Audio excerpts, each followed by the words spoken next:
كريستيانو، الكرة عرضية بالراس خطيرة لكن عدت. يا الله، ركلة جزاء. نعم ركلة جزاء لرونالدو الصافرة من الحكم. بالسلامة إن شاء الله كريستيانو دياب أمام حارس كبير بخبرته، والفرصة لإدراك التعادل. ترقب، انتظار، وقوف، اهتمام، عيون. رونالدو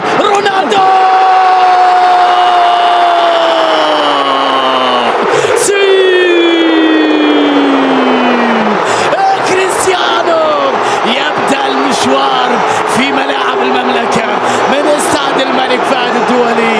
الله الله يا صاروخي ماديرا. رونالدو مين اللي كان يتحدى؟ وين اللي كان يتحدى؟ ألم أقل أنه سيسجل في هذه الأمسية؟ لا يمكن أن يمر هكذا مرور الكرام بدون ترك بصمة. هي بصمة عبد الحميد بكرة عرضية بالراس خطيرة، وكرة يا إلهي. رونالدو الكبير، الله الله الله يا كريستيانو يدرك التعادل. أي رأسية، أي روعة، أي كرة.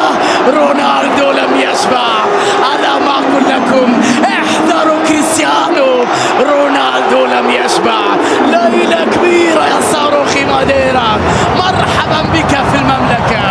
رونالدو يسجل ثنائية أمام PSG اللي لم يخسر أمامه من قبل بعد أن خاض 4 مباريات ضد PSG ولا هزيمة لصاروخي ماديرا. الضربة التي تلقاها رونالدو من كيلو